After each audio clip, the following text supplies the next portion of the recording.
All right, so let's get started. Hello everyone, this is Naman and I humbly welcome you to today's lecture number of 49 of PSIR. As you can see on the board, today we are going to discuss about the Gramsci's on intellectuals, right? So who are intellectuals and what are their roles, right? It becomes very important for us to know why Gramsci is talking about intellectuals all of a sudden. So people, Gramsci is not talking about intellectuals all of a sudden. Just to give you a basic idea, as in the previous lecture, we have discussed about the concept of hegemony, right? Hegemony of Gramsci, which is also one of the very original concept of Gramsci. And we have also discussed how very frequent questions from the concept of hegemony has been asked from Antonio Gramsci's part. All right. So the major pretext of hegemony which was propounded by Gramsci is that hegemony is something which which stops revolution to take place in the land, in the countries where it was most fertile. Right, in the case of Marx, it was the Western capitalist economies like UK, where the exploitation was its zenith, right? Exploitation was in its extreme conditions. But what happened which stopped revolution taking place in those countries where it was most fertile, right? So for that, Gramsci has propounded the idea of hegemony, like how hegemony helps capitalist class to promote their interest, and it enriched, it embed the ideas.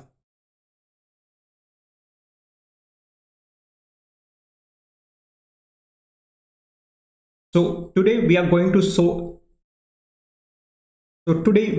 see about the intellectuals and their role in the propagation, in the spread, in the promotion of the hegemony, right? So intellectuals are the agent of the capitalist class in order to promote, in order to disseminate their interest, their class interest on the working class, right? So who are the intellectuals, right? The very basic question, who are the intellectuals? So Gramsci himself has given the answer for this particular question, that who are intellectuals. So Gramsci has given a very different interpretation of intellectuals, right? Why this point? Because हमने देखा था marks के part में how Marx has criticized intellectuals for promoting the false consciousness, right? False consciousness. And Marx has also criticized the intellectuals, that intellectuals are the people who are responsible for the development of false consciousness among the masses, right? That is why Marx has criticized intellectual and seen intellectual in very negative light, right? But here we are having Gramsci, which is basically trying to see the important role that intellectuals play in order to safeguard the interest of the capitalist class, right? In the case of the capitalist class, we have seen how the intellectuals promoted the positive idea of welfareism in the Western countries, which stopped the revolution to take place in those countries, right? That is why Gramsci is taking very positive, or so as to say very crucial role that intellectuals play in promoting the class interest, right? So if capitalists are using intellectuals to promote their interest, Gramsci is suggesting to the workers that workers should also hire their own intellectuals in order to promote, in order to establish a counter hegemonic idea, right? A counter hegemonic idea which will be countering the hegemonic idea propounded by the capitalist class. This is the idea which Gramsci is trying to tell to each and every one of us, right? Without intellectuals, if workers of the world even unite, they will be able to do nothing, right? Because they will not be able to successfully eradicate the hegemony which is created by the capitalist class in the minds of the workers, right? That is why it will be very difficult for the workers to unite among themselves, right? Because in the mind of the workers there is a notion of false consciousness which has been created by the capitalist class, right? If worker A will be ready for the revolution, worker B or C might not be ready. Why? Because their perspective towards capitalist class might be positive, right? That the capitalist class give them wages, give them employment and etc., right? Which will be very difficult for worker A to convince to worker B and C, right? And why workers B and C will not join the revolution? Because of the hegemony that has been created by the capitalist or the dominant class. That is why Gramsci is directly telling to the people that people should have their own intellectuals and have or establish their own counter-hegemonic movement in order to eradicate the hegemonic ideas, values of the dominant class in the minds of the workers, right? In that case only the revolution will take place in the countries where revolution is very fertile, right? So Gramsci again Gramsci is taking very different interpretation of intellectual, or so as to say very positive interpretation of intellectuals, how intellectuals can be used very productively in order to promote the ideas of the class, of the worker class, right? So in every society intellectuals receive a greatest amount of respect, right? Why we should hire intellectuals for the promotion of interest? So Gramsci here, he is saying that intellectuals first of all are there in each and every society, right? As in the case of India, we had all these greatest intellectuals as you can see on the board, right? Like Gandhiji, like Subhash Chandra Bose, right? The Veer Bhagat Singh, right? The Bal Gangadhar Tilak. How blindly people trusted Gandhiji and his vision for free India, right? Why? Because he had such an aura to persuade people to abide or to bring close or to unite people for the satyagrahas that he had planned for the freedom of our country, right? That is why intellectuals are there in every society and intellectuals receive a humongous amount of respect in the society. They are seen as those who can tell about the truth, right? They are basically the trusted individual who are considered to be a truth teller. If there are some individual in each and every family, right? So whenever a family is in problem, we usually go to that particular person. Why? Because that person will tell us the truth. He will tell us what a justice is. Such a wise man is basically no one but an intellectual. Why? Because he is kind of telling us the truth or what one should do, right? So those set of people are basically considered as intellectuals, right? In general, so the person who have knowledge, accomplishment in few areas of the few areas like art, science, literature, they are basically recognized as intellectuals. Why? Because they have done extremely well in few fields that they deserve that respect, right? Even in our country, we have the idea of reservation in Rajya Sabha, right? Reservation in Rajya Sabha for the people who come from very accomplished background, right? We have Sachin Tendulkar as the god of cricket and also the kind of member of the Rajya Sabha, right? We have Jaya Bachchan, again a member of Rajya Sabha, right? So we have a few nominations for the people who are coming from accomplished field and their areas in the representation of our country as well, right? So that is the respect that those set of people they get. Why? Because they are the people with exceptional abilities.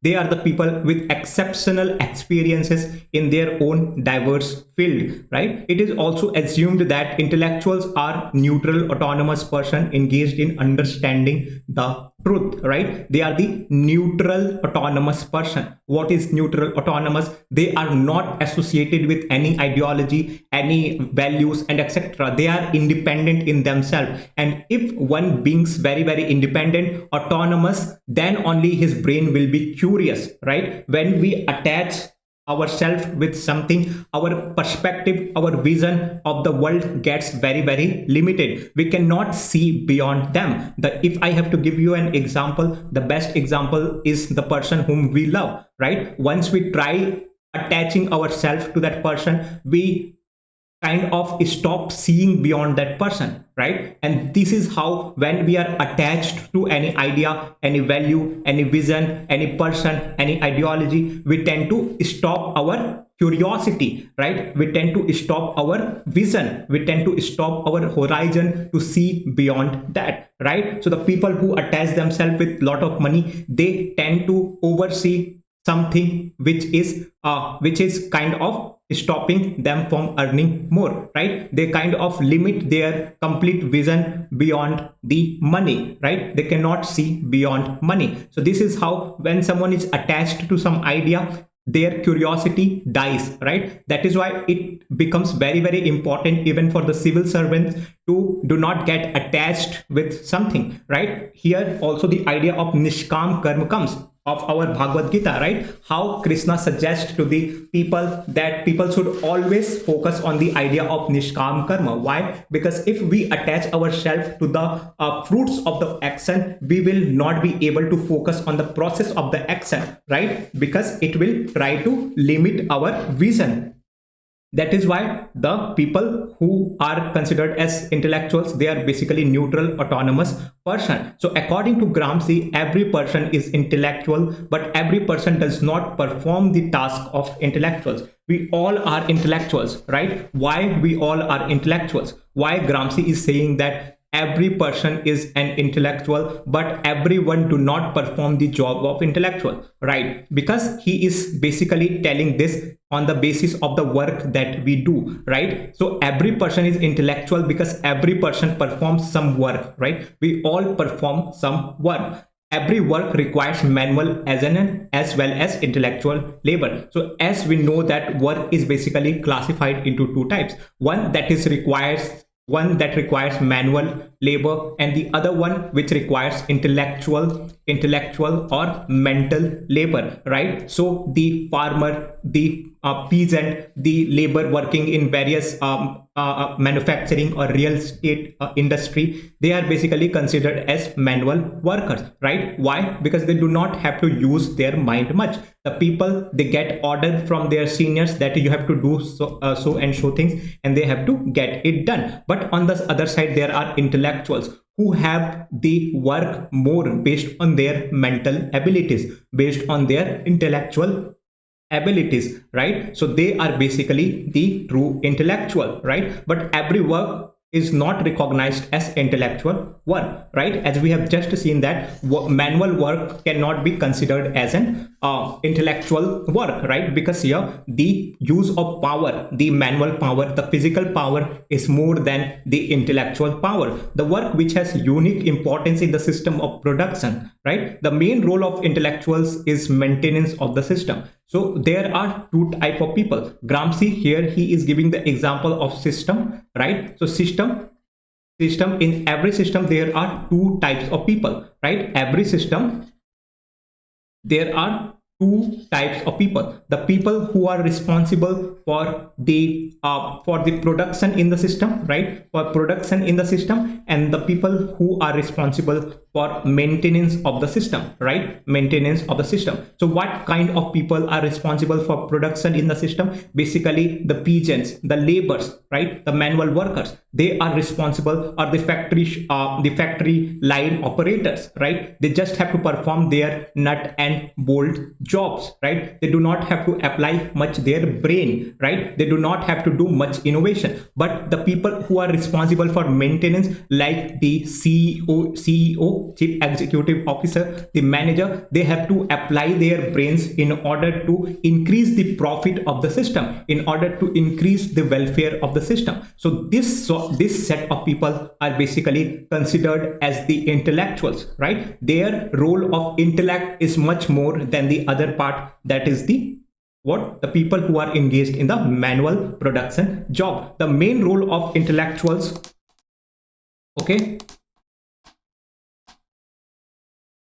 So the main role of intellectuals is maintenance of the system, right? As I have said, the main role of the intellectuals are basically to maintain the system by generating such values, lifestyle, which helps in perpetuation of the system. So here Gramsci is basically classifying the intellectuals into two categories, right? The first set is basically called as traditional intellectuals. The first set is known as traditional intellectuals, and the second set is known as organic intellectuals. We are going to see who the traditional intellectuals are and who the organic intellectuals are, right? So remember this. So let's start with the traditional intellectuals. Who are traditional intellectuals, right? So the traditional intellectuals are the one who were there, right? Who were there since very tradition, right? Since the origin of any tradition, right? If we talk about India, Brahmins were there since very earliest time, right? If we talk about the Varna Ashrama system of our country, which basically divides the society into four castes, right? The Brahmins, the Kshatriyas, the Vaisyas, and Sudras, right? So in this case, the Brahmins were the intellectual. They were considered as intellectuals who were responsible for dissemination of knowledge, dissemination of ideas to the various classes, right? Even if rulers have to seek any help which requires intellect, he must go to a Brahmin, right? So from the earliest time, let's say Maurya rulers and etc., right? Brahmins played very crucial role in the maintenance of the dynasty, in the maintenance of their entire system, right? We know the very famous kingmaker, that is Chanakya, right? And Chanakya even was someone who had started or created, to be very specific, entire Mauryan dynasty, right? Entire Maurya dynasty. How? By sacking the Nandas. He have supported Chandragupta Maurya to start the Maurya dynasty, and that is the role that the Brahmins like Chanakya played in our country, right? So Gramsci is also saying that there are two kind of intellectuals, that are, the first one is traditional intellectuals, right? So the person, who are the traditional intellectuals? The person who have been recognized intellectuals before the emergence of any new or dominant class, right? So let's say if there was a dominant class, that was Kshatriya, right? Kshatriya in our country, they were basically the ruling class. Brahmins existed before Kshatriyas, right? It is not that the Kshatriya emerged and with that the Brahmins emerged. It is not like that. Brahmins emerged before, or they were there before Kshatriya, right? Now just hold on. Once we do the organic intellectuals, we will be able to understand, because organic intellectuals are someone who emerge with the start of any class, right? So let's say today is the time of social media, right? Today is a time of influencers, right? So today is the world of capitalism, right? Of advanced industrial revolution, right? So we talk about what? We talk about all the digital revolution, digitization, right? So with digitization, there was a rise of a new class known as the influencer class, right? Influencer class. So in today's time, influencers are the intellectuals, right? Who tend to influence our different behaviors, from buying behaviors to consuming behaviors. They influence our behaviors, right? The influencer. So if we will look at the influencer, they emerged, right? They emerged after the new digitization or digital revolution took place, after internet came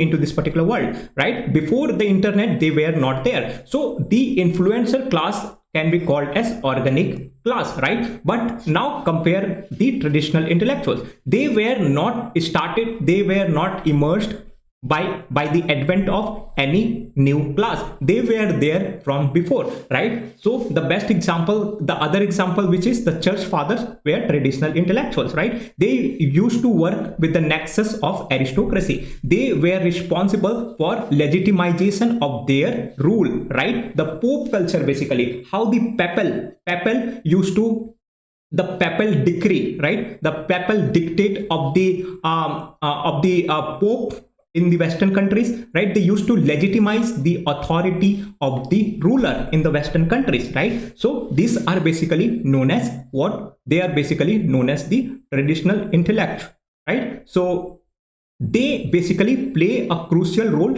in generating consent for the earlier dominant class, right? For example, again come back to the Mauryan king, right? So if Chanakya would have not been there, then nobody would have taken the authority of Chandragupta Maurya as serious, right? Because he was just a kid. But as there was Chanakya in the picture, he was someone considered as very, very wise man, right? We know the wit of Chanakya. He was very, very a great economist, so as to say, a great administrator, right? And that is why, as he was there, the people they granted their consent to the Maurya king, that was Chandragupta Maurya, in order to accept his authority in legitimate manner, right? Until and unless people they do not consider someone's rule as legitimate, they will not show their respect, they will not show their obedience to any ruler, right? And for legitimization of the authority, they need some strong backup, right? And here it was Chanakya, here it was Brahmins, right? Brahmin, and that is why there were the concept of lot of yags, that yagya, that people or the kings of the ancient time they used to perform, right? Why? Brahmins used to perform lot of yag, so that people legitimize their authority, right? People accept them by granting their concept that yes, from today on we are responsible to you, right? We will abide by the rules, by the law that you will make for us, right? So that is the role of traditional intellectuals, right? Now let's see who are the organic intellectuals, right? So when a new dominant class emerges, it brings into existence the class of intellectuals who will play role in the maintaining the system, right? Example, it talks about organic intellectuals which emerged with the rise of capitalism, right? So capitalist class also brings into existence the class of intellectuals like engineers, managers, doctors, bankers, supervisors, technicians, civil servants, and etc., right? So with emergence of capitalist system, with the emergence of capitalist system, this all class of intellectuals from doctors, engineers, supervisors, managers, right? The bankers, etc., they all come into existence after coming of the capitalist class, right? They were not there before there was a capitalist industrial society, right? With the emergence, with the advent of capitalist industrial society, this all intellectuals they came into existence, right? So they are basically known as organic intellectuals. I'm hoping that now you have understood the difference between the traditional intellectuals and organic intellectuals. So traditional intellectuals were someone or the people who were there even before the start of any new class, right? But in the case of organic intellectual, they came, the intellectuals, right? The organic intellectual, they basically came after the advent of any new industrial class, right? For example, social media came after the innovation, or after the discovery of phone, so as to say, right? After the phone came into existence, right? Then the social media came. Social media was not there before the phone, right? Or the computer, right? So after computer and phone came into existence, social media existed. So here social media is nothing but a organic intellectual, right? Similarly, bankers, managers, supervisors, doctors, engineers, they were not there before the typical industrial capitalist society taken shape, right? They all came into play after the society of capitalism they developed, right? Doctors and etc., wealth culture and all, they were there, but they used to practice their job for the sake of service, not for the sake of money. Here the money is very, very important aspect to look into. into, right? What was their motive for their job, right? Here the motive of their job is basically the profit, the money, right? But earlier the money was not the case. They used to do their job for the sake of service, right? So these are the set of people who are basically organic intellectuals. They are called organic because they are organically linked with the dominant class, right? With the start of dominant class, that is the capitalist class, this all classes, they came into existence, right? They came into existence organically with the dominant class, right? To act, to create the culture of capitalism, help in maintaining hegemony of dominant class. They are deputies of the dominant class, right? So how the for best example is Facebook, the company, right? The Meta. How after Meta there were several proliferation of other social media companies like Instagram, right? Instagram, Snapchat, Telegram, etc. and etc. Right? You can take after Facebook emerged, right? After any social media platform they first came, all these different platform they start emerging, and they were started promoting the idea of what social media culture. They started promoting the idea of social media cultures, right? So all these other platforms, they can be called as organic intellectuals, right? To act, to create the culture of capitalism, right? So they, what these all platforms are doing, basically they are creating the culture of social media, right? They are creating the culture of what? Digitization, internet, right? Now people cannot stay away with their social media. People cannot stay away from their phones, right? So this is what is helping the organic intellectuals are basically helping the dominant class to build their hegemony, right? So they are basically called the organic intellectual. They are basically called as the agent, right? Agent of the capitalist class. The organic intellectuals, they are basically called as the agents of the agents of the capitalist or dominant class, right? Organic intellectuals are someone, they help the capitalist class, the dominant class, in promoting their ideas, right? Their ideas, their interest. That is why the role of organic intellectuals are very, very important for the capitalist class in order to let not workers revolt against them, right? So now what workers class must do, right? What workers must do before workers of the world unite? You have nothing to lose but your chains, right? Before that, here Gramsci is suggesting one more thing, that what workers should do. Working classes should adopt the same strategy as is adopted by the capitalist class, right? What was the strategy? Basically the organic intellectuals and also tie up with traditional intellectuals, right? They should learn from capitalists. The first and foremost thing that they should do is learn from the capitalist, right? In order to eliminate your enemy, right? It is very, very important principle in the art of war, that in order to fight your enemy, you have to understand your enemy.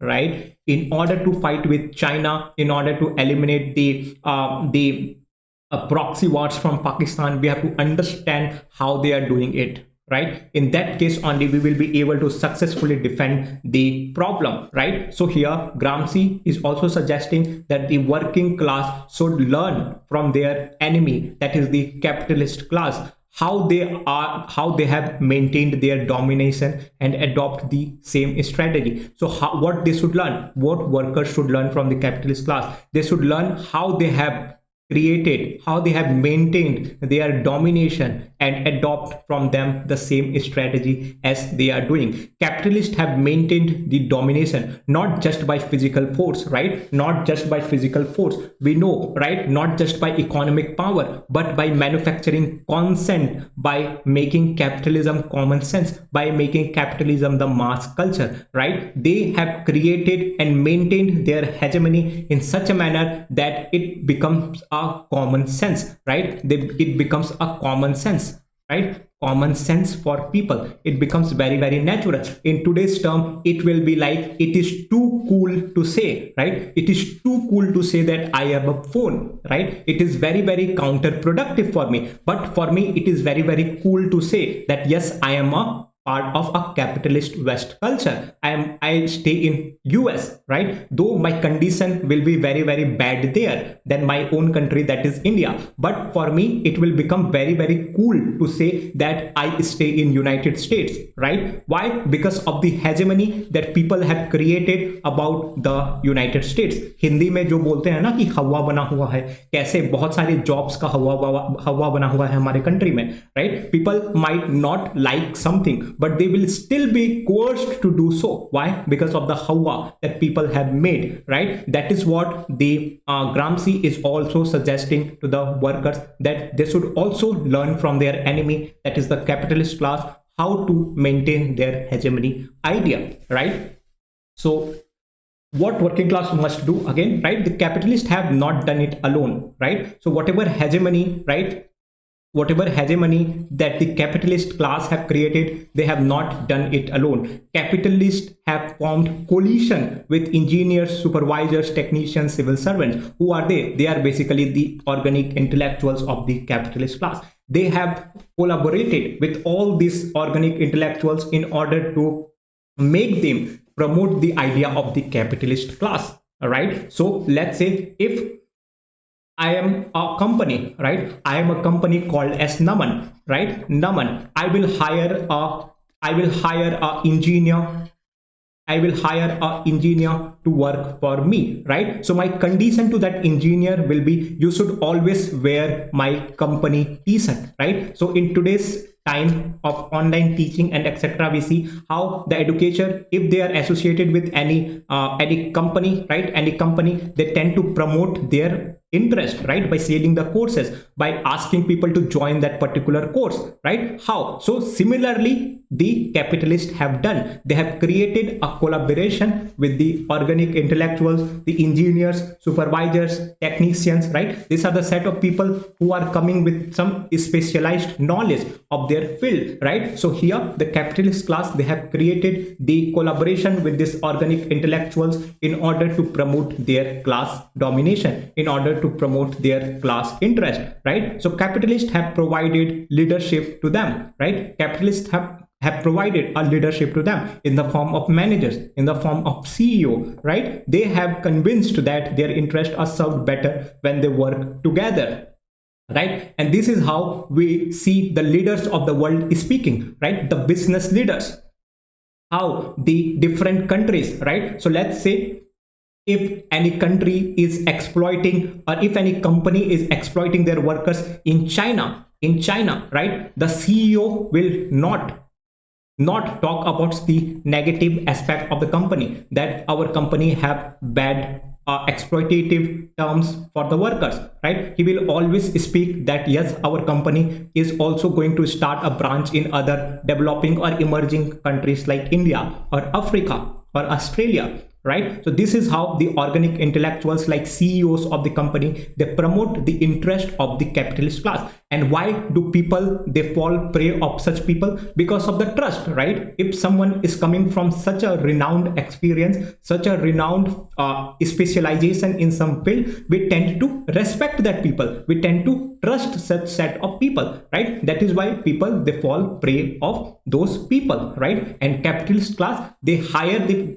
that sort of people, they hire them and work in collaboration and make them promote their ideas, promote their dominant class interest, right? So how workers should do it, how workers should also learn to create their own intellectuals, and how they should promote their own ideas, right? So as it is said by Marx that workers of the world unite. You have nothing to lose than your chains. But how they should unite? How they should unite for the great game that is revolution, right? How they should approach this particular goal, the particular aim that is of revolution. It is not directly easy and feasible for the working class to unite, right? Since they have no chains to lose, right? They cannot, it will not be easy for them to create that mass movement as was done by Gandhiji, right? Because the workers, they do not have any such strong leaders or intellectuals, right, who will bring the people together for the revolution, right? So take the example of salt satyagraha or any national freedom movement, let's say NCM, that was non-cooperation movement, right? How Gandhiji played very key role in developing a sense of consciousness in the people of our country for the national freedom movement, right? That so here just from this particular example, understand here Gandhi is nothing but the organic intellectual. Why organic intellectual? Gandhi emerged after colonization, right? Let's say if Britishers would have not come to our country, if colonization was not the trend, then there was no freedom fighters like Gandhi, Nelson Mandela, Abraham Lincoln or Sardar Patel would have emerged in our countries, right? So Gandhiji is the best example. He is the best epitome of the organic intellectuals. So people, right, the Gramsci is suggesting to the workers that find a leader like Gandhi, right? Find a organic intellectual who will bring the people together by generating their consent, by developing their true conscience, by developing their true ideology, their own class interest, right? So don't go alone. How Gramsci is suggesting the idea, he is saying to the worker that don't go alone, right? Make the coalition of like-minded group, right? He talks about the coalition of subaltern class, right? Again, who are the subaltern class? Subaltern class are basically the exploited working class, right? So people should not, workers should not directly go and revolt. First they should have a strong coalition, right? Coalition of the subaltern class, right? So what is subaltern class? Like the depressed classes, right? Workers may not be the only class exploited by the capitalist, right? So people have to find the people with the same interest, right? So if here the exploitation by the capitalist class is the issue here, exploitation by the capitalist class is the main issue, then the workers should also find who are the other groups who are exploited by the capitalist, right? So for example, there may be other class also, right? In India, not only Dalits were exploited, right? Tribals, minorities, women, transgenders and etc., they all were exploited simultaneously, right? So this all have a same class interest, right? They all want to fight against the exploitation by the Britishers, right? That is why he is saying that workers with the exploited with the same interest, they should form a coalition and then think of the revolt, then think of the revolution, right? So with this, I think I'm hoping that you guys have understood the concept, right? Concept of intellectuals and the role they play. It was very short idea, right? That Gramsci wants to tell to the workers of the world that you should not go alone, people. It is very commonsensical, right? If you want to fight such a great ideology in itself, that is capitalism, one cannot do it single-handedly, right? People have to opt for a multi-dimensional approach. And this is why Gramsci is giving a very basic idea that people should not go alone. People should form their own coalition, right? Coalition with not only their own class, that is the working class. People should find the people who are also exploited by the capitalist class, right? For example, in case of India, by the Britishers, not only any particular class or caste was exploited. There were multiple like Dalits, tribals, women, transgender and etc. They all were a depressed class, right? So they all have a common interest, right? So if we talk about caste, right? So a working Hindu and working Muslim, they both were suffered, right? They both were suffering from the colonial rule rather than a poor Hindu and rich Hindu, or poor Muslim and rich Muslim, right? Rich Muslim has nothing to do. They were only concerned about their own profits, right? Their feudal nature. But the poor Hindu and poor Muslim, they have a common interest to make their condition better, to fight the exploitation by the exploiting class. That is why they should come together to revolt against the exploiting class. And this is the simple idea that Gramsci is wanting to propose to the working class, right? That you should form a coalition with the like-minded people who will come together to revolt against the exploiting class or the dominant class, that is the capitalist class. With this, we are done with the lecture, people. It was short, it was sweet, but it was very, very important for us to know, right? So with this, thank you so much for watching. If you guys have liked the video, then please do give it a like button. And until very next time, this is your host, friend and guide Naman signing off. Keep watching, keep striving.